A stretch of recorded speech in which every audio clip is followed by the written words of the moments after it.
നമസ്കാരം. എല്ലാ ഗുരുജനങ്ങൾക്കും ബന്ധുമിത്രാദികൾക്കും 1000 നന്ദി. നമസ്കാരം. വേഴമാറ്റത്തെക്കുറിച്ചാണ് പറയാൻ പോകുന്നത്. ഞാൻ ഡോക്ടർ ഷിബു നാരായണൻ, വെമ്പായം. ഈ ചാനൽ കൂടി എല്ലാവരും സബ്സ്ക്രൈബ് ചെയ്യണം. വേഴൻ കന്നിക്കൂറുകാർക്ക് ഉത്രത്തിൻ്റെ മുക്കാല് അത്തം ചിത്രയുടെ പകുതി വരെയാണ് കന്നിക്കൂറ്. വേഴൻ ഈ 2026 6 മാസം 2-ാം തീയതി നിങ്ങൾക്ക് 10 - 11 വരെയാണ്. അത് വളരെ നല്ലതാണ്. 12 വർഷത്തിലൊരിക്കൽ വേഴം 11 വരും. 11-ാം വേഴം എന്ന് പറയുന്നത് ദരിദ്രന്മാർ പോലും കോടീശ്വരന്മാരാകുമെന്നാണ് പറയണം.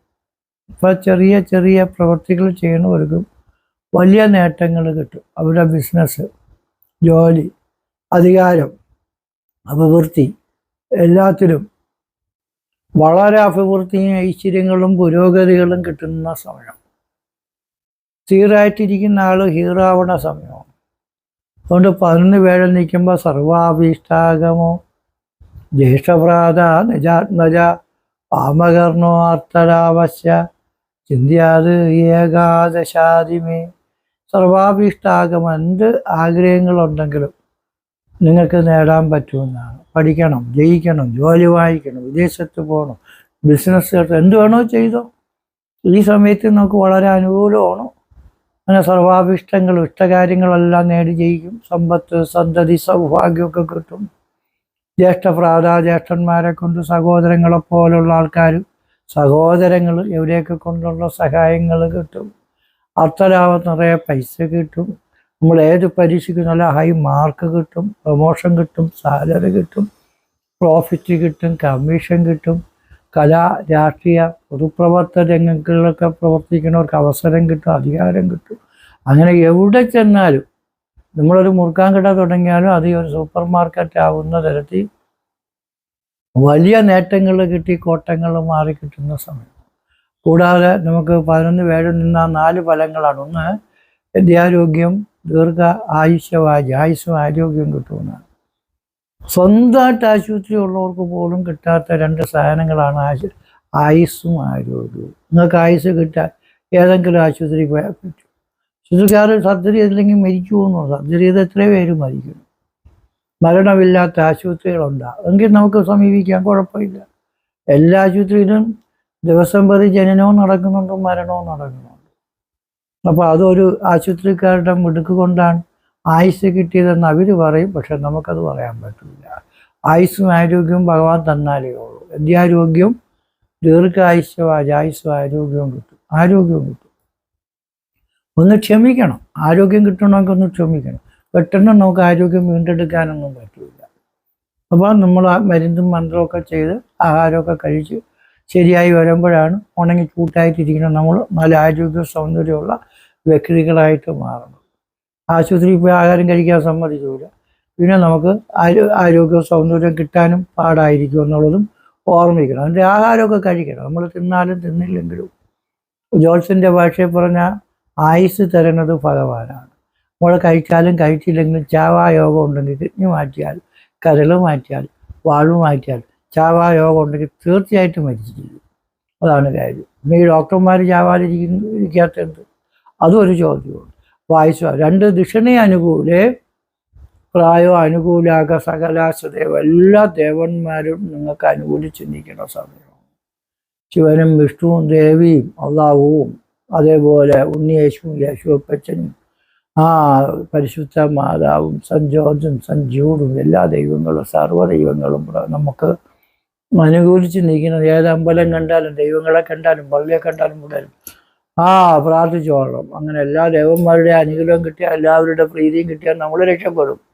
കാരണം ഈശ്വരനെ കണ്ടിട്ടുള്ളവരും കറണ്ടിനെ കണ്ടിട്ടുള്ളവരും ആരുമില്ല. കറണ്ട് ഉണ്ടെങ്കിൽ നമ്മളൊരു ജനറേറ്ററായിട്ട് മാറിയാൽ ഏത് കാര്യവും നമുക്കത് ജനറേറ്റ് ചെയ്യാൻ പറ്റും, നല്ല രീതിയിൽ പ്രവർത്തിക്കാൻ പറ്റും. 3 കോടി ദോഷ വിനസ്യ ഗർഗസ്യ വചനന്തത. കോടി ദോഷം നിങ്ങൾക്കുണ്ടെങ്കിൽ കോടി ദോഷങ്ങളും മാറി കിട്ടുമെന്നാണ്. നിങ്ങളതിലൊക്കെ കുരുക്കിപ്പെട്ടിട്ടുണ്ടെങ്കിലും ഇനി ജയിലിരിഞ്ഞാൽ പോലും പുറത്തു വരാൻ പറ്റൂലെന്ന് പറഞ്ഞവർക്ക് കേസിൽ നിന്ന് ഇളവ് കിട്ടാനും, വിജയം കിട്ടാനും, അഭിവൃദ്ധി കിട്ടാനും, നമ്മൾ ചെറിയ ഒരു ക്ഷമയോടുകൂടി ചെറിയ ഒരു കാര്യത്തിൽ ഒരു സന്ധി സംഭാഷണം നടത്തി വസ്തു തർക്കങ്ങളും അതിര് തർക്കങ്ങളും ഒക്കെ നിങ്ങളൊന്ന് പരിഹരിച്ചാൽ 20 വർഷം കൊണ്ട് സാധിക്കാത്ത കാര്യം വെറും 2 ദിവസം 2 മണിക്കൂർ കൊണ്ട് നമുക്ക് തീർക്കാൻ പറ്റും. വാശി അക്രമം കാണിക്കാതിരുന്ന ഉള്ളത് മതി, അവൻ നമുക്ക് തരണത് മതി. പൊന്നെ മറ്റുള്ളവൻ്റെ കൂടെ പിടിച്ച് വായിക്കണമെന്ന് ആഗ്രഹിച്ചിട്ട് കാര്യമല്ല. എന്നാൽ നമ്മളെ ഉള്ളത് കൊടുക്കാൻ നമ്മൾ കഷ്ടപ്പെട്ട് നേടിയത് ഒരിക്കലും കൊടുക്കാൻ നമ്മൾ മനസ്സ് കാണിക്കൂല. അത്യാഗ്രഹമുള്ളവർക്ക് കുറച്ച് കൊടു, നമുക്കുള്ളത് മതി, നമുക്ക് പോവാൻ വീണ്ടും തരും. അപ്പോൾ അങ്ങനെ വലിയ കേസുകളായാൽ നമുക്ക് വിൽക്കാൻ പറ്റൂല, വാങ്ങിക്കാൻ പറ്റൂല, കിടക്കാൻ പറ്റൂല. ഇങ്ങനെയൊക്കെ വർഷങ്ങളോളം കൊണ്ട് കേസ് കുരുങ്ങി കിടന്ന് വിഷമിക്കുന്നവരുണ്ട്. അത് ഒരു ഗുണവും കിട്ടൂല.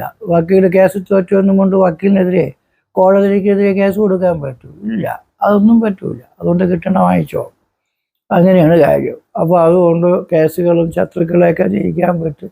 അങ്ങനെ ലാഭങ്ങൾ, ഐശ്വര്യങ്ങൾ, സുഹൃതങ്ങൾ, ധനാഗമങ്ങൾ ഒക്കെ കിട്ടും. അങ്ങനെ നല്ലതാണ്. വർഷങ്ങളോളം കൊണ്ടൊരു കേസ് നടത്തിയിട്ട് കേസ് തോറ്റുപോയ പ്രതിക്ക് പിന്നെ എല്ലാം കിട്ടണമെന്നില്ല, ചിലപ്പോൾ വാദിക്ക് കിട്ടിയെന്നിരിക്കും. ഇതേപോലെയൊക്കെയാണ് കാര്യങ്ങൾ. അതുകൊണ്ട് നമുക്കൊന്നും ചെയ്യാൻ പറ്റൂല. അയാൾ വക്കീൽ പറ്റിച്ചെന്ന് പറയാൻ പറ്റൂല. ഇയാളും രണ്ടും ഒരുപോലെ ജോലി ചെയ്തു. കേസ് ഒരു വക്കീലല്ലേ ജയിക്കൂ, 2 വക്കീലും ജയിക്കാൻ പറ്റൂലല്ലോ. അപ്പോൾ അയാൾ പറ്റിച്ചെന്ന് പറയാൻ പറ്റും, അയാൾക്ക് നിയമം അറിഞ്ഞുകൊണ്ടെന്ന് പറയാൻ പറ്റും. എല്ലാ കോടതി നിയമങ്ങളും നമുക്ക് അനുകൂലമായിട്ട് വരണമെന്നില്ല.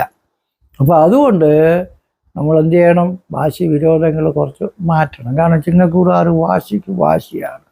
പിന്നെ കൂടാതെ 2026 10-ാം മാസം മുതൽ നമുക്ക് 12 വേഴം വരെയാണ്. 10-ാം മാസം മുതൽ 2027 ജനുവരി അവിടെ നമുക്ക് കുറച്ച് കഷ്ടനഷ്ടങ്ങൾ, അപകടങ്ങൾ, സന്താനങ്ങളുമായിട്ട് വിരോധം, സന്താനങ്ങളുടെ വിദ്യയ്ക്ക്, ഉദ്യോഗത്തിന്, വിവാഹത്തിനൊക്കെ തടസ്സം. അവർ പറഞ്ഞു നമ്മൾ കേൾക്കൂല, നമ്മൾ പറഞ്ഞു അവർ കേൾക്കൂല. പിള്ളേർ കലവിച്ചു പോകുന്ന സമയമാണ് ഏറ്റവും നല്ലത്. പിള്ളേർ കലവിച്ചു പോകുന്നത് എന്താണെന്നറിയാം?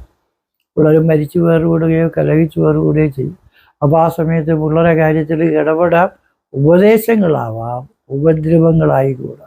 അധ്യാപകരാണെങ്കിലും ബാങ്ക് ഉദ്യോഗസ്ഥന്മാരായിരുന്നാലും നമ്മളെ നിമിത്തമാണ് മറ്റുള്ളവർ മരിച്ചു എന്ന് കേൾക്കുന്ന സമയം ജപ്തിക്ക് പോയാൽ വീട്ടുകാരെല്ലാം കൂടെ കയറി ചെറ്റ ബാങ്ക് ഉദ്യോഗസ്ഥന്മാരുടെ കുഴപ്പമെന്ന് പറയും. ഒരു ഡോക്ടറെ ട്രീറ്റ്മെൻറ്റ് ചെയ്ത ആൾ ചെത്തുപോയാൽ ഡോക്ടറെ കൈ പിഴ കൊണ്ടാണ് സംഭവിച്ചതെന്ന് പറയും. ഒരു പോലീസുകാരൻ കേസെടുത്ത കുടുംബത്തോടു കൂടി ആത്മഹത്യ ചെയ്താൽ അത് കുഴപ്പമെന്ന് പറയും. പള്ളിക്കൂടത്തിൽ പിള്ളേർ പഠിക്കാത്തതിന് സാറന്മാർ വഴക്ക് പറഞ്ഞാൽ ആ പിള്ളേർ കയറി ചെത്ത് കഴിഞ്ഞാൽ അത് സ്കൂളിൻ്റെയും കോളേജിൻ്റെയും പേര് കേസ് വരും. അങ്ങനെ നമ്മൾ ചെയ്യാത്ത കുറ്റങ്ങൾക്ക് അകത്താവുന്ന സമയമാണ് 12 വേഴം വരവ്. അപ്പോൾ 11 വേഴം വരുന്നത് കൊള്ളാമെങ്കിലും വേഴം 12 വരും. പിന്നെ വീണ്ടും അത് 2027 6-ാം മാസം 26-ാം തീയതി വരെ നമുക്ക് 11 വരും. അപ്പോൾ ഈ ഇടയ്ക്കുള്ള സമയം പിന്നെ 2027 കഴിഞ്ഞാൽ ഒരു കൊല്ലം വളരെ സൂക്ഷിക്കണം. 12-ാം വേഴമാണ് പിന്നെ വരാൻ പോകുന്നത്. ആ ഒരു കൊല്ലം നമുക്ക് കുഴപ്പങ്ങൾ സൃഷ്ടിക്കുന്ന സമയമാണ്. അപ്പോൾ അതുകൊണ്ട് നമ്മൾ വിഷ്ണുവിനെ ഭജിക്കണം, കാര്യങ്ങളായിട്ട് പോകണം, നമ്മൾ ശ്രദ്ധയോടുകൂടി കാര്യങ്ങൾ കൈകാര്യം ചെയ്യണം. ഉപകാരങ്ങൾ എല്ലാവർക്കും ചെയ്യാം, ഉപദ്രവങ്ങൾ ആർക്കും ചെയ്യരുത്. ചെയ്യാത്ത കുറ്റത്തിന് അധികാരികളുടെയും ഉദ്യോഗസ്ഥന്മാരുടെയും സമൂഹത്തിൽ ജനങ്ങളുടെയും അധികാരികളുടെയും വിരോധവും ശത്രുതയും, ജനങ്ങളുടെ വിരോധവും ശത്രുതയും. ഒരു അധികാരിയാണെങ്കിലും നിങ്ങൾക്കെതിരെ നടപടികളും ആക്ഷേപങ്ങളും ജാഥകളൊക്കെ വിളിച്ച് നിങ്ങളുടെ അഭിമാനവും അന്തസ്സും തകർത്ത് ജോലിയും അധികാരമൊക്കെ കുത്തിത്തള്ളിയിടാൻ ശ്രമിക്കുന്ന സമയമാണ്. നമുക്ക് മാത്രമല്ല വിരോധം, നമ്മളോട് ആളുകൾക്ക് വലിയ പ്രതിഷേധവും വിരോധവും ഉണ്ടായി നമ്മുടെ ജീവിതത്തെ തകർക്കാനുള്ള പദ്ധതികൾ ചെയ്യും.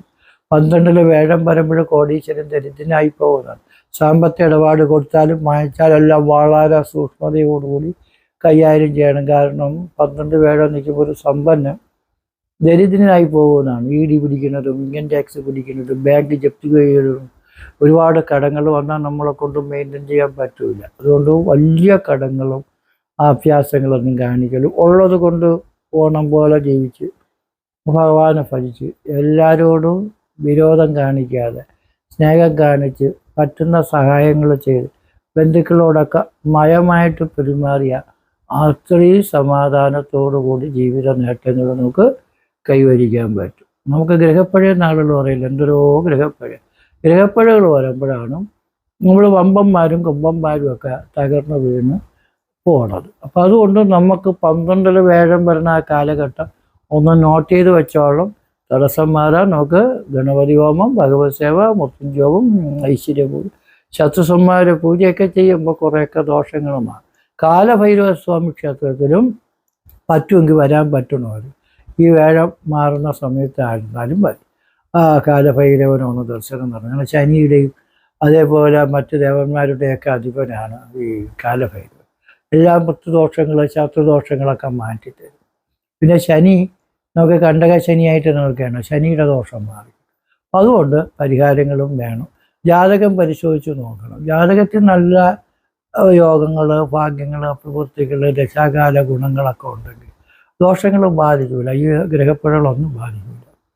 ജാതകത്തിലും കൂടി ദോഷമുണ്ടെങ്കിൽ നമ്മൾ തകർന്നു. അപ്പോൾ ജാതകം പരിശോധിക്കണമെങ്കിൽ ജനതീയതി, ജനിച്ച സമയം, ജനിച്ച ജില്ല, പേര്, നക്ഷത്രം ഇതെല്ലാം അയച്ചു തരണം. ഫീസ് അയച്ചു തരണം. ഫീസ് വേണം. കാരണം നമ്മൾ കഷ്ടപ്പെട്ടതെല്ലാം നോക്കി കണ്ട് പറയും. എല്ലാവരും അതിൻ്റെ തീയതിയൊക്കെ അയച്ചു തരും. ഫീസ് തരാതെ പറ്റിക്കുന്ന ധാരാളം ആൾക്കാരുണ്ട്. ജ്യോത്സ്യന്മാരാണ് മഹാപറ്റിപ്പുകാരെന്ന് പറയണമെങ്കിലും ജ്യോത്സ്യന്മാരെ പറ്റിക്കുന്ന ഒരുപാട് മിടുക്കന്മാർ നമ്മുടെ നാട്ടിലുണ്ട്. എല്ലാവർക്കും നല്ലത് വരട്ടെ എന്ന് പ്രാർത്ഥിച്ചുകൊണ്ട് കാലഭൈരവ സ്വാമിയോടും പത്മനാഭ സ്വാമിയോടും പ്രാർത്ഥിച്ചുകൊണ്ട് നിർത്തുന്നു. നന്ദി, നമസ്കാരം.